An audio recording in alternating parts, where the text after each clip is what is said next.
The world was breaking and everyone could see it. Cities were falling into ruin, forests were burning, and the seas were rising higher each year. People no longer spoke about the future with hope. They spoke about survival.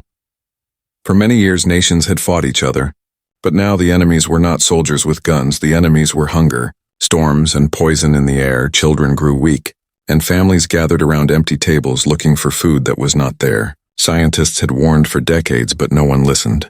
Now the warnings had become reality. Crops died, machines stopped, and governments collapsed. Leaders who once argued finally sat together, their faces tired, their eyes filled with fear. "We must ask for help," one leader said. "Not from each other, but from the stars." It was a desperate idea, but there were no other choices. If Earth had friends beyond the sky, perhaps they would answer. Perhaps they would save what was left. A great project was started.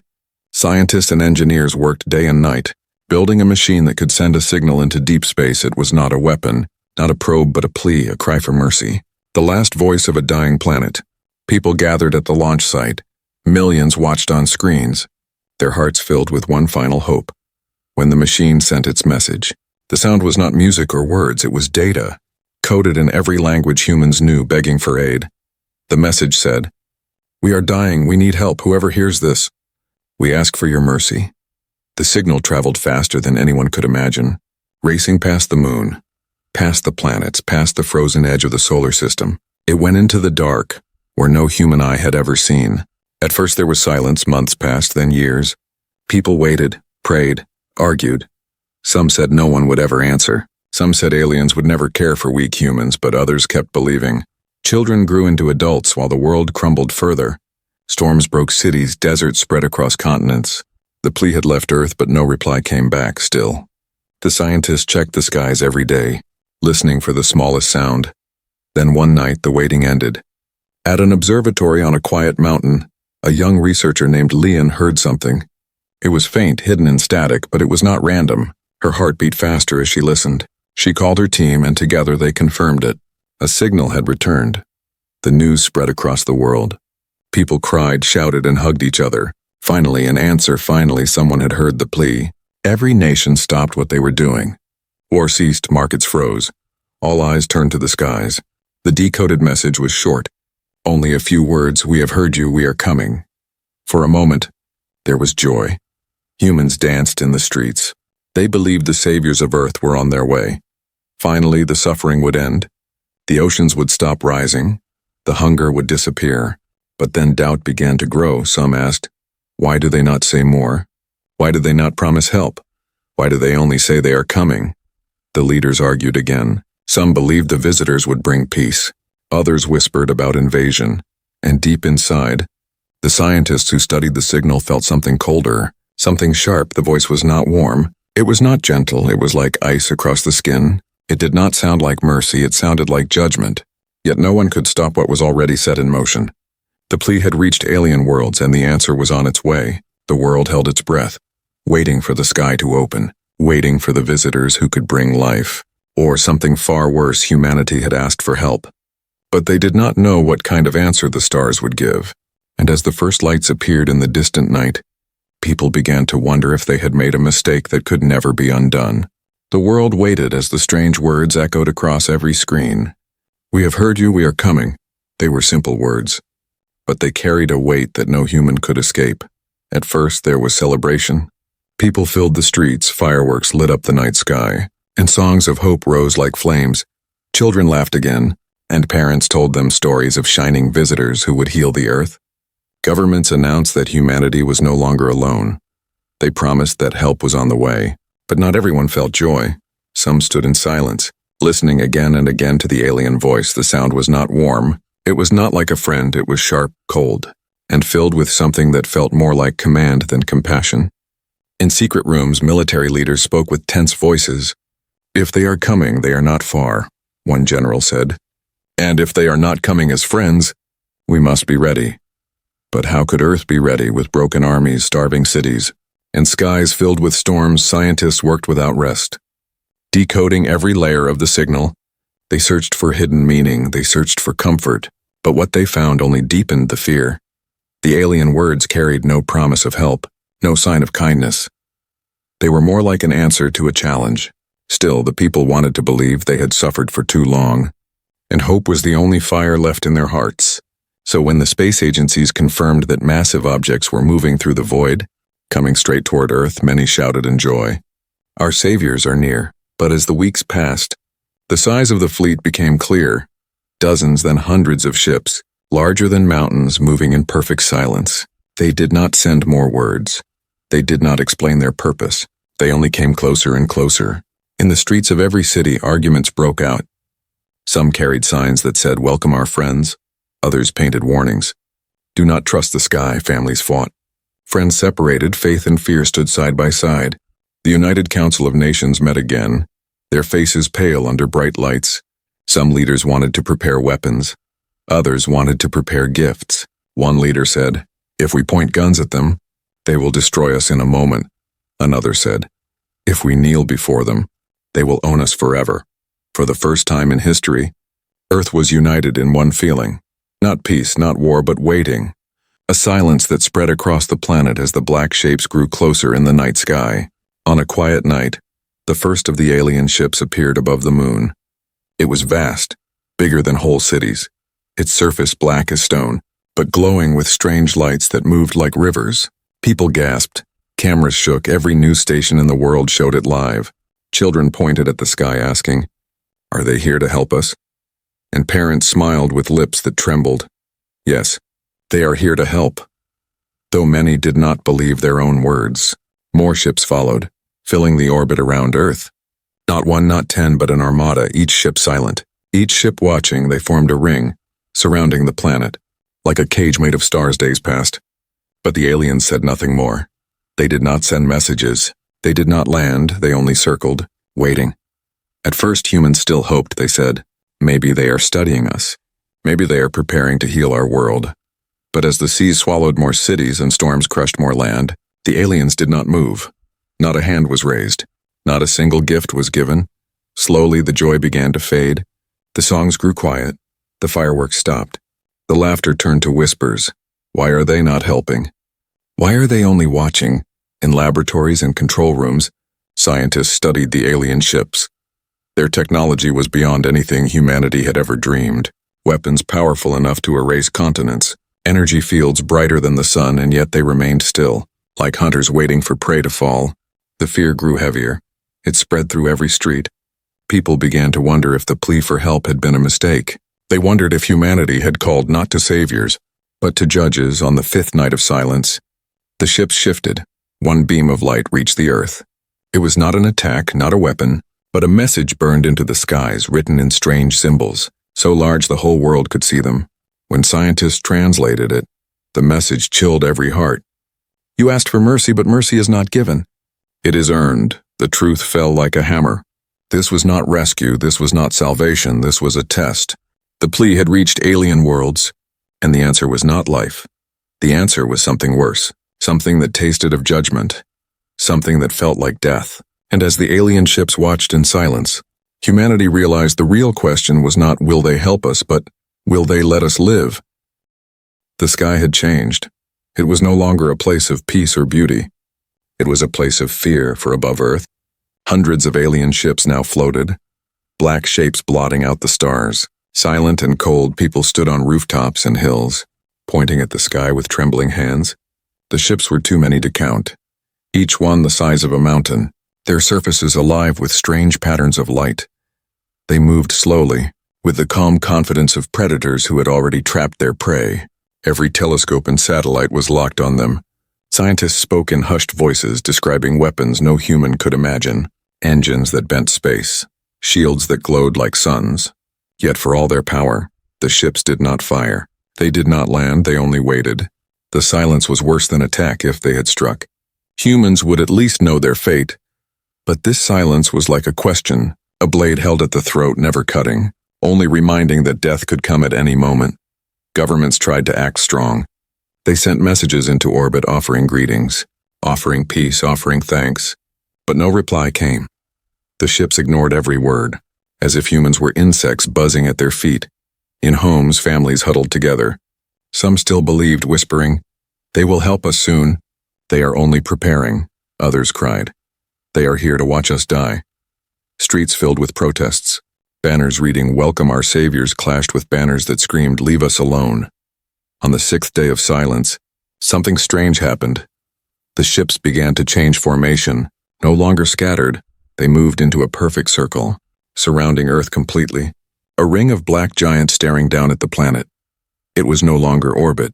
It was a cage. Panic spread. Markets crashed. Soldiers marched into cities to keep order. But even the soldiers looked up with fear in their eyes. Because what weapon of man could break such a prison? In a desert bunker, a group of scientists studied the formation, their faces pale under the glow of screens. "This is no accident," one whispered. "They are not just watching. They are testing," another added. "We called for help, but they answered with judgment." And far above, the ships gave their first sign of movement toward the planet. Beams of pale light stretched down through the clouds, not hot, not burning, but cold. Scanning, moving across oceans, mountains and cities. Every human felt the gaze, like being measured, weighed, and judged. Children cried as the lights passed over their homes. Mothers held them tight, whispering lies of comfort. Fathers clenched their fists, powerless against the sky. The lights vanished, but the silence remained. And with it came the realization that the aliens were not here to save. They were here to decide, to see if Earth deserved to live.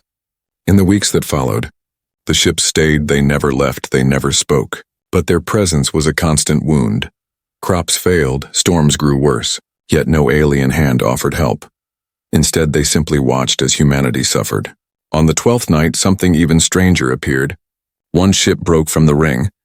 Drifting closer to Earth, it lowered into the clouds, so low that its shadow covered half a continent. Cameras captured its every detail. The surface was smooth, black like glass, etched with rivers of blue fire. Windows opened, but no faces looked out. Instead, a deep hum rolled across the sky, shaking buildings, cracking windows, making the air itself vibrate. The hum carried no words, but it carried meaning, a warning that no human could misunderstand. In the council hall, leaders argued once more. "We must fire our weapons, show them we are not weak," shouted one. Another replied, "To fire is to die, we must endure." We must wait, but neither choice felt like survival. People began to whisper a terrifying thought. What if the aliens had come not to destroy humanity, but to watch humanity destroy itself? What if their silence was the test? The fear grew into madness, riots broke out.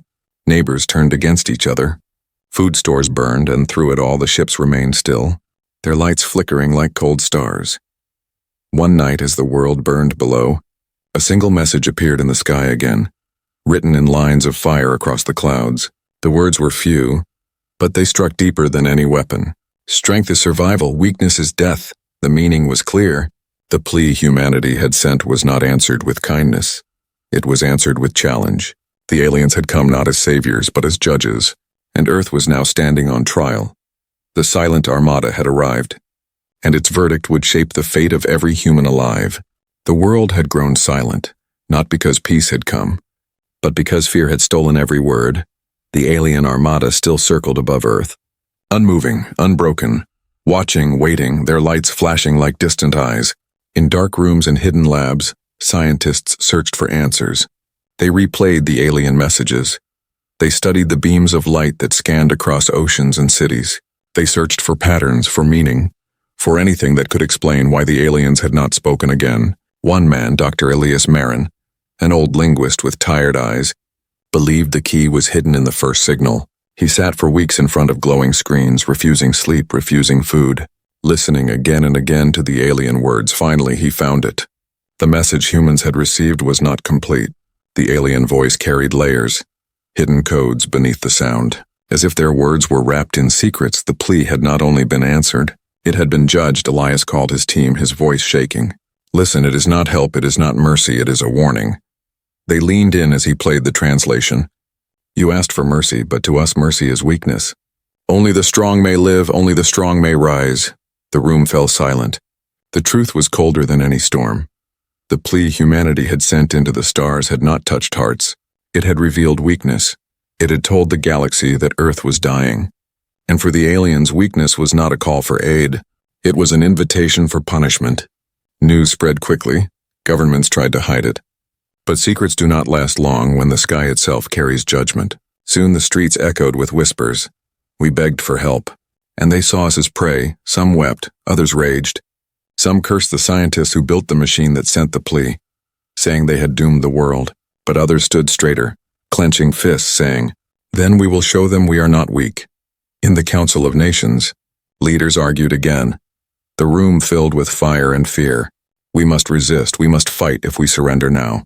"We are already dead," shouted one. Another shook his head. "If we fight, they will erase us in a single breath. We must prove our worth not with guns but with survival." But survival was already slipping away. Storms grew wilder, seas swallowed coastlines, famine spread, and still the aliens did not lift a finger to help. Instead, they watched, patient, silent, like judges waiting for the final act of a trial. Dr. Elias stood before the council, his voice calm but heavy. "They are not here to destroy us quickly. They are here to test us. They believe only the strong deserve to live, so they will let us suffer, to see if we can endure." The council stared at him, some with disbelief, others with fear, but deep down, they knew his words were true. Days passed, then weeks, and the alien silence grew heavier than war. But humanity began to change. Something stirred in the ashes. Soldiers trained with new purpose. Engineers worked in secret bunkers, building machines no one had dared to imagine before. Ordinary people who had once begged for help began to say different words. "We will not beg again." Still, the aliens tested them. Ships sent probes into the atmosphere. Black machines shaped like knives. They hovered over cities, scanning, recording, and sometimes they struck small attacks, sudden bursts of fire that destroyed buildings, always watching how humans would respond. At first, panic erupted, people ran, people screamed. But soon they began to fight back. Rifles and rockets fired into the sky, and though many fell one by one, some probes were destroyed. The wreckage falling in flames for the first time. The aliens saw something they had not expected: resistance. Dr. Elias whispered to his team as he watched the flames of a fallen probe. "They will not save us, but maybe, just maybe, we can show them we deserve to live." Yet even as humans found courage, the shadow of truth never left. The Plea had doomed them. Their own cry for help had marked them as weak, and the aliens had come not to save, but to judge. Above Earth, the Armada did not move. But in their silence there was a promise. The trial was only beginning. The worst had not yet come, and as the world prepared for what lay ahead, one question burned in every heart. Would humanity prove its strength, or would the stars erase them forever? The world had been marked as weak. The plea for mercy had turned into a curse. But as the alien armada circled above, something new began to rise on Earth. It was not hope, not peace, but defiance. At first, people had cried for rescue. Then they had trembled in silence, but now anger was spreading. Men and women who once prayed for saviors now clenched their fists. Children who once whispered, "Will they help us?" now asked, "Why should we need them at all?" Humanity had been judged. But humanity was not finished in ruined cities. Soldiers gathered broken weapons. They tested missiles that were rusting. They repaired old tanks. They trained in secret. In mountains and deserts, old bases came alive again, not to wait for help, but to prepare for war.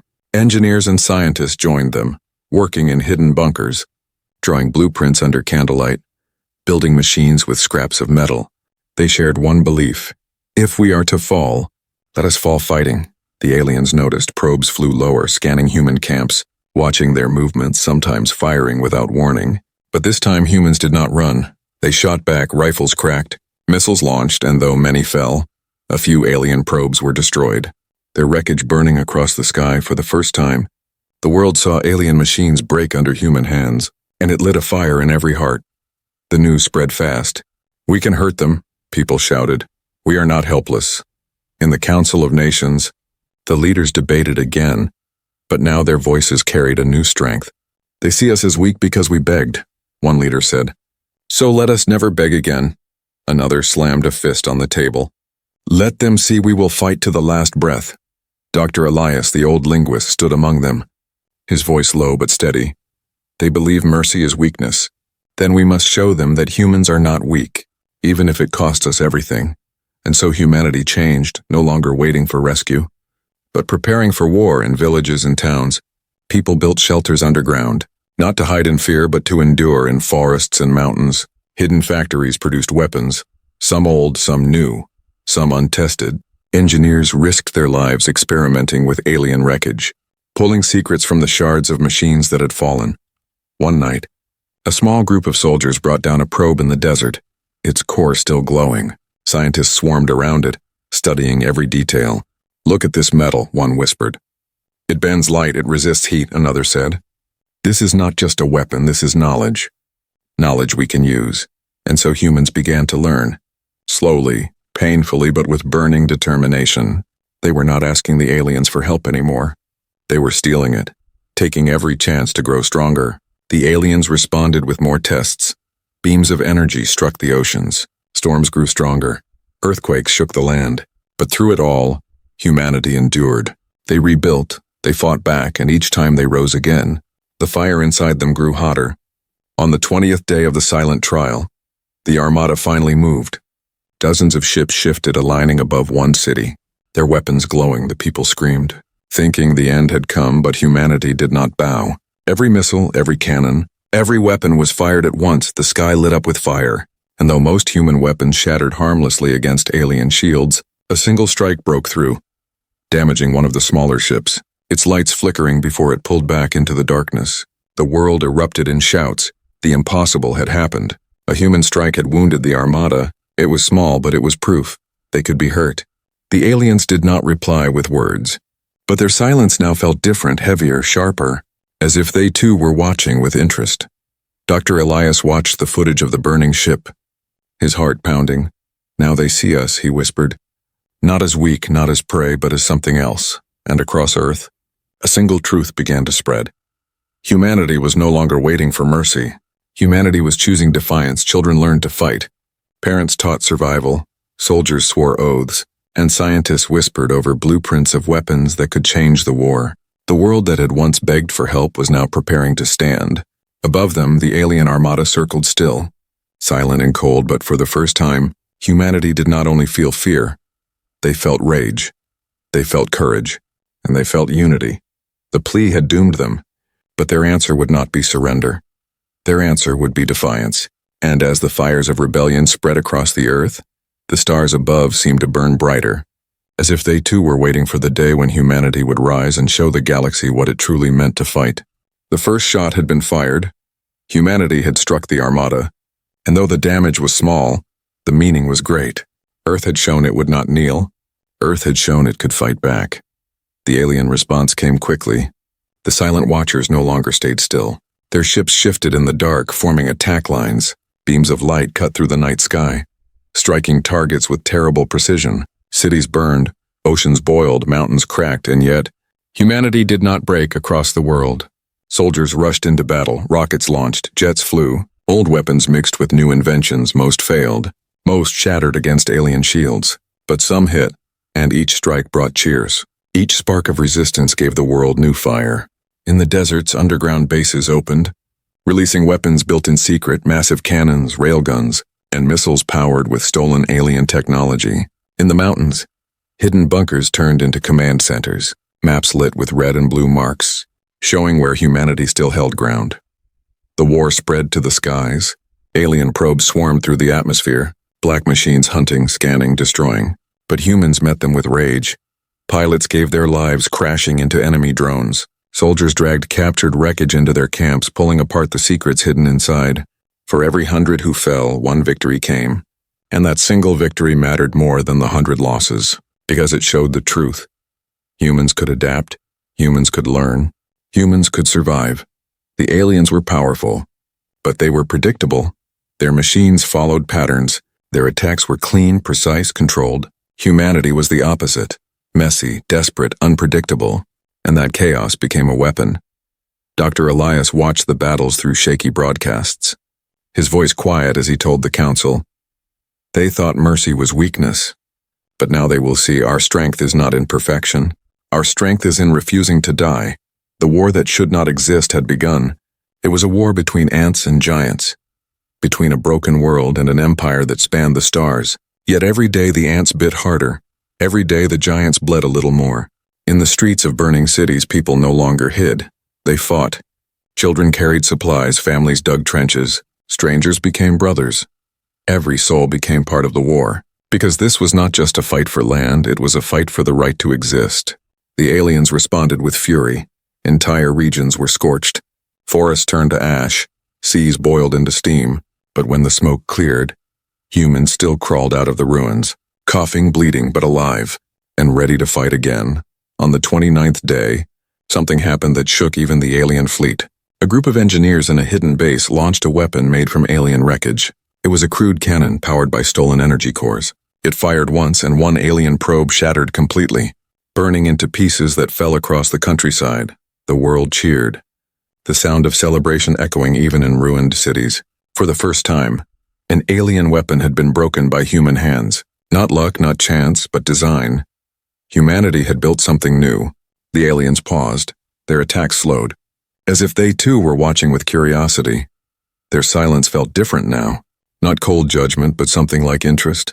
Perhaps even respect, Dr. Elias whispered. They did not expect this. They did not expect us to rise from ashes. But the war was far from over. The alien ships were still countless, their power still greater than anything Earth could dream. Yet the people of Earth no longer cared. They had already made their choice. They would fight, even if it meant extinction. In the nights between battles, soldiers told stories by firelight.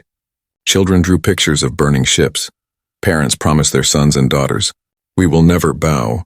The war had become more than survival. It had become defiance written into every breath, and as the armada circled, preparing for the next strike, the humans prepared too, building, planning, fighting.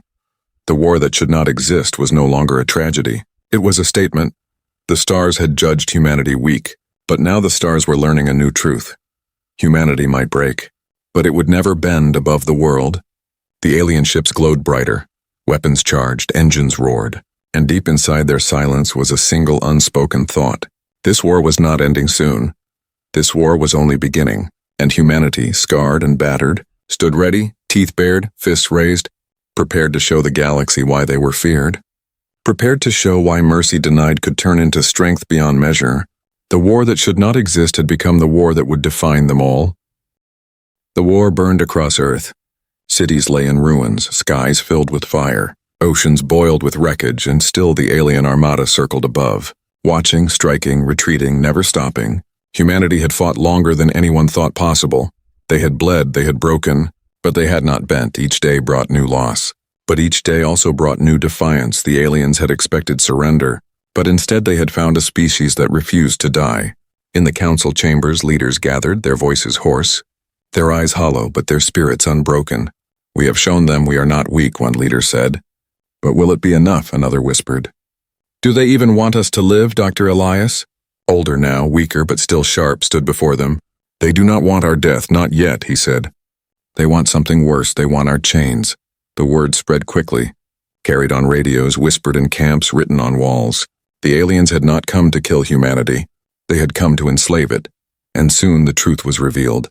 Across the skies a new message appeared, written in burning letters so vast the whole world could see. "You are strong enough to survive, but you are not free enough to rule.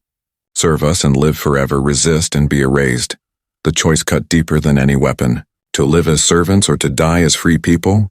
Many wept. Some argued that survival was enough, that even slavery was better than extinction. But others shouted with fire, "No chains, no masters if we must die.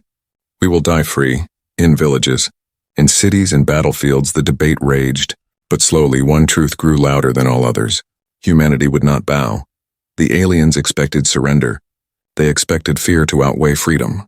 But instead the people of Earth united in a way no empire could understand. They chose sacrifice. They chose fire over chains in secret bases. Engineers worked without rest, building something final, a weapon born from scraps, from pain, from desperation.